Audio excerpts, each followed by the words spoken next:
అచ్చ తెలుగు కథలు వినడానికి విచ్చేసిన శ్రోతలందరికీ మీ కృష్ణమ్మ కథలు ఛానల్ తరపున స్వాగతం, సుస్వాగతం. ఈ వీడియోలో మీరు వినబోతున్న కథ పేరు జ్యోత్స్న. రచన శ్రీ పివిఆర్ శివకుమార్ గారు. ఈ కథ మే 2022 సంవత్సరంలో సాహో మాసపత్రికలో ప్రచురింపబడింది. ఈ కథ డాక్టర్ చంద్రకళ స్మారక కథల పోటీలో ప్రోత్సాహక బహుమతి పొందిన కథ. ఇహ కథలోకి వెళ్ళిపోదామా? ఈకలా గాలిలో తేలుతూ, అంతలో కొమ్మ మించి జారుతూ, వేగంగా నేలని తాకబోతూ పెట్టిన పెనుకేక. ఏ చేతులు తనని పడకుండా పట్టుకున్నాయి? ఏ దేవుడు తనని ప్రమాదం నుంచి రక్షించాడు? ఉలిక్కిపడి నిద్రలో నుండి బయటపడింది జ్యోత్స్న. వళ్లంతా చెమటలు. ఎడమ ముంజేతితో నుదురు తుడుచుకుంటుంటే అప్రయత్నంగా చూపు అక్కడున్న లోతైన మచ్చను పలకరించింది. ఏమిటో ఈ కల? అర్థం తెలీదు. బుద్ధెరిగినప్పటినుంచి వస్తూనే ఉంది. కల ఏ కలా తేలిపోతుంది. కలవరం చాలాసేపటిదాకా కలత పెడుతూనే ఉంటుంది. ఎన్నిసార్లు వచ్చుంటుంది? చిన్నతనంలో తరచుగా, తర్వాత అరుదుగా, మొత్తానికి పదులు పదులుగా ఎన్నిసార్లో. అర్ధశతం పూర్తయిందేమో కూడా. నిట్టూర్చింది జ్యోత్స్న. ఈసారి మాత్రం ఏళ్లు దాటింది. దాదాపు తను మర్చిపోతున్న తరుణంలో ఈవేళ, ఈ టూర్లో, ఈ గెస్ట్ హౌస్లో మళ్లీ వచ్చింది. తల విదిలించుకుని లేచి కొద్దిగా మంచినీళ్లు త్రాగి పక్క మీదే వాలింది. మొదటిసారి ఆ కల వచ్చినప్పుడు 5-6 వయసుందేమో. ఉలిక్కిపడి లేస్తే తల్లి దగ్గరకు తీసుకుని వెన్ను నిమిరి జోకొట్టింది. 8 వయసులో వచ్చినప్పుడు భయం కన్నా అయోమయం బాధించింది. బ్రేక్ఫాస్ట్ టేబుల్ మీద తల్లిని అడిగింది జ్యోత్స్న. ఎందుకమ్మా ఈ కల ఇలా వస్తూనే ఉంటోంది నాకు? చూడు బేబీ, కలలకు అర్థాలుండవు. వాటిని నిద్రలోనే మర్చిపోవాలి. కసిరేసింది మంగళ. నా ఎడమ చేతికి ఈ ఫ్రాక్చర్ ఎప్పుడైంది నాన్నా? ఇంత మచ్చ ఎందుకు పడింది? ఎడమ చేయి ముందుకు చాపి ఈసారి తండ్రిని అడిగింది. ఇరిటేట్ అయ్యాడు శంకరం. ఇదివరకు ఒకసారి చెప్పాను, చెట్టు మీద నుంచి కింద పడితే చేతికి ఫ్రాక్చర్ అయ్యి ఆపరేషన్ చేస్తే మచ్చపడింది. ఏ చెట్టు? నేను చెట్టెందుకెక్కాను? అయోమయంగా అడిగింది జ్యోత్స్న. మతి తప్పిన కోపంలో గతి తప్పిన మాట గమనించుకున్న శంకరం దాన్ని కప్పిపెట్టే ప్రయత్నంలో గద్దించాడు. నీ కలకి ఆ ప్రశ్నకి ఈ మచ్చకి ఏమీ సంబంధం లేదు.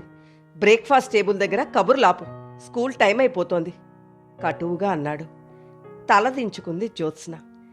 తన చేతి ఫ్రాక్చర్కి వస్తున్న కలకి సంబంధం ఉందని తండ్రి పరోక్షంగానైనా ఒప్పుకున్నాడని ఆ లేత బుర్రకి అర్థమైపోయింది. ఆ సంబంధమేమిటో మాత్రం ఎన్నిసార్లు అడిగినా తల్లి కూడా జ్యోత్స్నకి చెప్పలేదు. ఎంత బుర్ర చించుకున్నా ఏదో లీలగా తప్ప జ్యోత్స్నకు తట్టలేదు. ఆలోచనలను వదిలించుకుని పక్క మీద నుంచి లేచింది జ్యోత్స్న.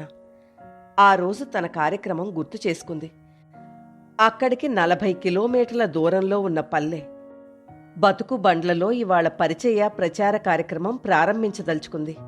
ఆమెతో పాటు ఇక్కడి నుంచి ఆ ఊరి అనుపానులు తెలిసిన 2 కార్యకర్తలు వస్తారు. ఆ పల్లెలో మరో 4 స్థానికులు కలుస్తారు. 2 రోజుల క్రితం జ్యోత్స్న ఆ నగరానికొచ్చి గెస్ట్ హౌస్లో దిగితే సొంత పని మీద వచ్చిందనుకున్నారు స్థానిక నాయకుడు, కార్యకర్తలు. ఆమె ఆ సాయంత్రం సమావేశం ఏర్పాటు చేసి చెప్పిన సమాచారం విని విస్తుపోయారు. బాగుందమ్మా, కేంద్ర మంత్రి అయిన మీరు ఇంత దూరం వచ్చి మా నియోజకవర్గంలో పనిచేయడం మాకు సంతోషమే. కానీ ఇప్పుడు మనం పడే శ్రమ 4 ఏళ్ల తర్వాత వచ్చే ఎన్నికల దాకా ప్రజలు గుర్తుపెట్టుకుంటారనుకోను. అంతకన్నా ఓ 2 ఏళ్ల తర్వాత మొదలు పెడితే. మధ్యలోనే అతన్ని ఆపింది జ్యోత్స్న. పార్టీ దృక్కోణం మారిపోయింది మల్లయ్య గారు. ప్రజలకి మనం గుర్తుండే పనులు కాదు, చిరకాలం ప్రజలకి గుర్తుండే పనులు చెయ్యాలి. ప్రజలకి మనం కనపడగానే ఎలక్షన్లు వచ్చాయని గుర్తొచ్చే పరిస్థితి మారి, ఎలక్షన్లు రాగానే మనం గుర్తుకొచ్చే పరిస్థితి రావాలి. ఇవన్నీ చేయడానికి 4 ఏళ్లు చాలకపోవచ్చు.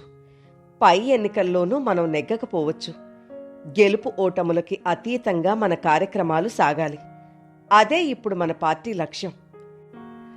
పాతికేళ్ల వయసులోనే ఆమె కేంద్ర స్థాయిలో మంత్రి పదవికి ఎలా ఎదగగలిగిందో బోధపడింది మల్లయ్యకి, ఇతర కార్యకర్తలకి. మట్టి రోడ్ల మీద కారు వెళుతుంటే మేఘాలలాగా దుమ్ము రేగుతోంది. దూరాలకి కూడా పచ్చదనం కనపడ్డం లేదు. ఇలాంటి ఊళ్ళు దేశం నిండా ఎన్నెన్నో. నిట్టూర్చింది జ్యోత్స్న. గ్రామం సమీపిస్తూనే జనసంచారం మొదలైంది. ఇదేనా బతుకుబండ్ల? అడిగింది జ్యోత్స్న. కాదమ్మా, ఇది వలసబావుల. బతుకుబండ్ల కన్నా చిన్న ఊరు, 1000 గడప దాటదు. ఇక్కడ ఆగుదాం, సర్పంచ్ గారింటికి పోని. వింతగా చూశాడు మల్లయ్య. వీళ్లంతా అపోజిషన్ వాళ్లే. ఆయన మరీ మొరటి మనిషి. మనం పార్టీ పని మీద వెళ్లడం లేదు, ప్రజల పని మీద వెళుతున్నాం. నీ కర్మ అన్నట్టు చూసి కారు అటు పోనిచ్చాడు మల్లయ్య. అక్కడా వెటకారమే ఎదురైంది ఆమెకి. కేంద్రం నుంచి ప్రజా సంక్షేమం కోసం పనిచేయాలని వచ్చానని చెప్తే నిరసనగా నవ్వాడు.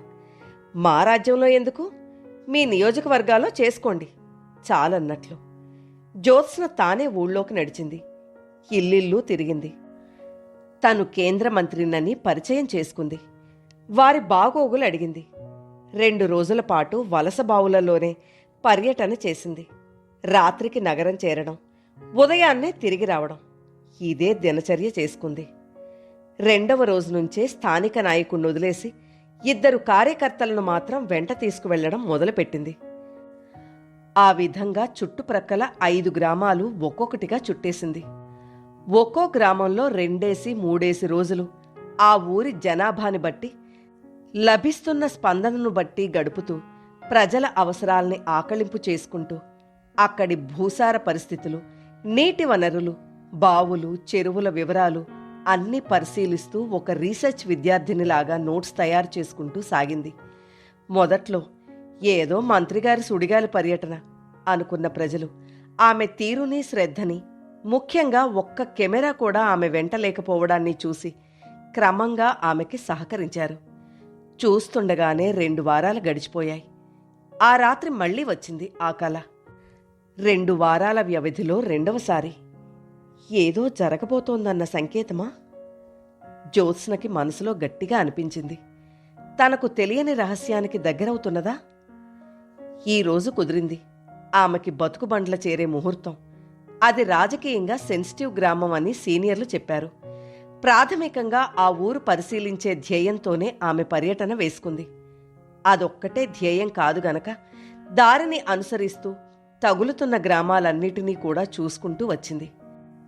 ఆ రోజు గమ్యం బతుకుబండ్ల.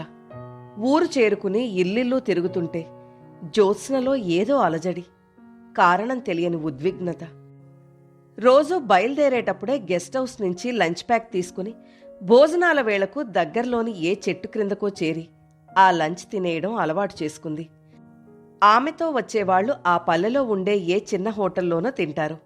ఆ రోజు కూడా అలాగే రోడ్డు పక్కన ఉన్న ఒక చెట్టు కింద కూర్చోబోతూ ఎవరో తనను చూస్తున్నట్లనిపించి తలెత్తింది. రోడ్డుకి అవతల వైపున్న ముంగిట్లోంచి ఓ వృద్ధ మహిళ జ్యోత్స్న అటు చూడగానే లోపలికి రమ్మా అని పిలిచింది. జనంతో మమైకం కావడమే లక్ష్యం కనుక మందహాసం చేస్తూ అటు నడిచింది జ్యోత్స్న. మునివాటికలాగా ఉంది ఆ ఆవరణ. వెదురు బొంగుల కాంపౌండ్. ఆవరణలో పూల మొక్కలు, కూరగాయల మడులు, 2 పెద్ద వేప చెట్లు నీడలు పరుస్తూ చల్లదనం పంచుతున్నాయి. నీ పేరు? అడిగిందామె. చెప్పింది జ్యోత్స్న. నా పేరు శబరి నవ్విందామె. వరండాలోకి అడుగుపెట్టిన జ్యోత్స్న అప్రయత్నంగా ఆగిపోయింది. వరండాని ఆనుకుని కనబడుతున్న గదిలో ఒక యువకుడు నేలమీద కూర్చొని ఏవో మట్టి బొమ్మలు చేస్తున్నాడు. చూడగానే ఆకట్టుకుంటున్న బొమ్మలు. అతని ప్రక్కన బంకమట్టి గుట్ట. ఒక డేగిశాలో గోధుమ రంగు ద్రవం బంకలాగా ఉంది. వీళ్లని గమనించినంత దీక్షగా తల వంచుకుని పనిచేసుకుపోతున్నాడు. అతడి పక్కనే 2 ఊతకర్రలు అతడు కుంటివాడని చాటుతున్నాయి. వరండా దాటి లోపల గదిలోకి తీసుకెళ్ళింది ఆమె. అక్కడ కూర్చొని జ్యోత్స్న తినడం ముగించగానే ఒక ముంతతో పెరుగు తెచ్చిపెట్టింది. వద్దండి అంది మొగమాటంగా జ్యోత్స్న. తినమ్మా, కడుపులో చల్లగా ఉంటుంది ఆప్యాయంగా అందామె. తినడం పూర్తి చేసి చేతులు కడుక్కోవాలి అని సందిగ్ధంగా ఆగింది. పెరటివైపు దారి చూపిందామె. చేతులు కడుక్కొస్తూ యథాలాపంగా అక్కడి గోడమీద పాత ఫోటో చూస్తూనే జ్యోత్స్న కళ్ళు పెద్దవయ్యాయి. ఎన్నో ఏళ్లుగా జ్యోత్స్న బుర్రలో కదులుతున్న చుక్కలన్నీ కలిసి ఒక రూపం ఏర్పడుతున్నట్లయింది. ఆ ఫోటోలో ఉన్నవాళ్లు నిస్సందేహంగా తన అమ్మా నాన్న. ఆ పక్కనే తనను ఎత్తుకుని నిలబడ్డ వ్యక్తి తాతయ్య అని గ్రహించడం ఆమెకి కష్టం కాలేదు. మరో ఫోటోలో తాతయ్య పక్కన ఉన్న యువతి. అవును, ఆమె శబరి. ఒక్కసారిగా జ్యోత్స్న గుండెల్లో సముద్ర ఘోష, కలను విశదీకరించే దృశ్యాలు. ఇదే పెరడు, ఇక్కడే తను పడిపోయింది. ఒక్కసారిగా ఆమెకు మేనమామ గుర్తుకొచ్చాడు. 4 ఏళ్లైనా లేని తను పెంకగా చెట్టెక్కబోవడం, ఆదుర్దాగా తనను అడ్డుకోబోయిన మేనమామకి అందకుండా పైకొమ్మ మీదకి ఎగబాగుతూ పట్టుతప్పి పెనుకేక పెట్టడం, పడనీయకుండా ఆపబోయిన మేనమామ కింద పడిపోవడం, అతడి మీదే తను పడిపోయి చేతికి దెబ్బ తగిలి ఏడవడం. ఆ తర్వాత ఏదో గొడవ. అమ్మా నాన్న కోపంగా అరుస్తూ ఏడుస్తున్న తనను తీసుకుని బయలుదేరడం. అన్నీ వరసగా కళ్ల ముందు రీలు తిరిగాయి. అమ్మమ్మా అంటూ ఒక్కసారిగా కన్నీరు కారుస్తూ శబరిని కౌగిలించుకుంది. నువ్వు మా అమ్మమ్మవే కదూ? మరి ఎందుకు అమ్మ ఎప్పుడూ నీ మాట ఎత్తదు? నువ్వు అచ్చంగా నా మనవరాలివే తల్లి. నిన్ను ఆ రోడ్డవతల చూడగానే మీ అమ్మ పోలికలు స్పష్టంగా కనిపించాయి. కానీ నువ్విక్కడికి ఎలా వస్తావు అనుకున్నాను. అయినా మనసాగక పిలిచాను. తను కూడా ఏడుస్తూనే వివరించింది శబరి. మంగళకి మొదటి నుంచి సవత్తల్లి అన్న కారణంగా శబరి పొడ గిట్టకపోవడం, పెళ్ళై కాపురానికి వెళ్ళాక పుట్టింటి వైపు చూడను కూడా చూడకపోవడం, తండ్రికి షష్ఠి పూర్తి హోమాలు జరుగుతున్నాయని పిలిస్తే పెళ్ళై 5 ఏళ్లు దాటిన తర్వాత మొదటిసారిగా తండ్రికి బహుమతులు తీసుకుని ఆ ఇంటికి రావడం, జ్యోత్స్న చెట్టు మీద నుంచి పడి చేతికి ఫ్రాక్చర్ కావడం, గాబరా పడిన మంగళ సవతి తమ్ముణ్ణి తిట్టిపోస్తూ భర్తతో కలిసి వెళ్ళిపోవడం, ఆ తర్వాత మళ్లీ ఆ గడప తొక్కకపోవడం. మీ అమ్మా నాన్న వాడిని దారుణంగా అపార్థం చేసుకుని వెళ్ళిపోయారమ్మా. నిన్ను పట్టుకోబోయి పడ్డప్పుడే వాడి వెన్నెముకకి దెబ్బ తగిలి కాళ్ళు 2 చచ్చుబడిపోయాయి. ఆ విషయం తెలిసి వాళ్ళు వెనక్కి తిరిగైనా చూడలేదు. మీ తాతయ్య పోయినప్పుడు మీరు విదేశాలకు వెళ్లారని తెలిసింది. కబురందించలేకపోయాను. మీరు వచ్చిన తర్వాత ఫోన్ చేయిస్తే అక్కడెవరున్నారని రావాలి? అమ్మ ఎప్పుడో లేదు, ఇప్పుడు నాన్న కూడా లేరు అని జవాబిచ్చింది నా కూతురు. అంతే, అక్కడితో ఆ సంబంధాలు పూర్తిగా తెగిపోయాయి. ఈ సంభాషణ వినపడి అక్కడికొచ్చిన తేజ దగ్గరికెళ్ళి కన్నీళ్లతో అతన్ని చుట్టేసింది జ్యోత్స్న. మావయ్య, నీ ఈ స్థితికి కారణమైన నన్ను క్షమించమని కూడా ఎలా అడగగలను మావయ్య అంటూ ఉద్వేగాలు కొద్దిగా చల్లారగానే తల్లికి ఫోన్ చేసింది. నేనిప్పుడు బతుకుబండలో అమ్మమ్మ దగ్గర ఉన్నాను. షాక్ తగిలిన మంగళ జ్యోత్స్న మాట పూర్తి కాకముందే అడిగింది. అమ్మమ్మ, నువ్వు అక్కడికెందుకెళ్ళావే? చూడమ్మా, నాకన్నీ తెలిసాయి. నాన్నతో కూడా చెప్పే. మీరింకేమీ మాట్లాడొద్దు. మీ మీద నాకు ఏ కాస్తో మిగిలి ఉన్న మర్యాద పూర్తిగా పోగొట్టుకోవద్దు. నేనిప్పుడే అక్కడికి తిరిగి రావడం లేదు. కొన్నాళ్లపాటు ఇక్కడే అమ్మమ్మ దగ్గరే ఉండాలని నిర్ణయించుకున్నాను. ఫోన్ పెట్టేసింది. మర్నాడు ఉదయం పార్టీ అధ్యక్షుడితో మాట్లాడింది జ్యోత్స్న. సార్, నేను బతుకుబండ్లతో కలిపి ఈ చుట్టుపక్కల 5 గ్రామాలు దత్తత తీసుకోదలిచాను. నా ఎంపీ ల్యాడ్ ఫండ్స్ ఈ గ్రామాల అభివృద్ధికే వినియోగిస్తాను. అంకిత భావంతో పనిచేసి మీ సహకారంతో, పార్టీ సహకారంతో 4 ఏళ్లలో ఈ గ్రామాల రూపురేఖల్ని మార్చే కృషి చేస్తాను. అలాగే తేజతో చెప్పింది. మావయ్య, మనం నీ యాజమాన్యంలో ఇక్కడ ఒక కాటేజ్ ఇండస్ట్రీ ప్రారంభిద్దాం.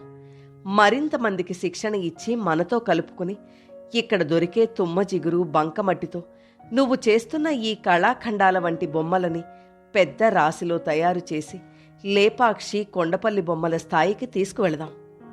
తల్లిదండ్రుల పొరపాట్లని తను సరిదిద్దే ప్రయత్నంతో మానసికంగా తేరుకుంది జ్యోత్స్న. తన వల్ల దెబ్బతిన్న మేనమామ బ్రతుకుతో పాటు ఆ ఊరి ఉనికికే కొత్త అర్థాన్ని కల్పిస్తూ టకటక నిర్ణయాలు తీసుకుంటూ చకచకా పావులు కదుపుతున్న మనవరాల్ని విస్ఫారిత నేత్రాలతో చూస్తూ ఉండిపోయింది శబరి. కథ నచ్చితే లైక్ చేయండి. మీరు లైక్ చేయడం వల్ల మరింత మందికి ఈ కథలు చేరతాయి.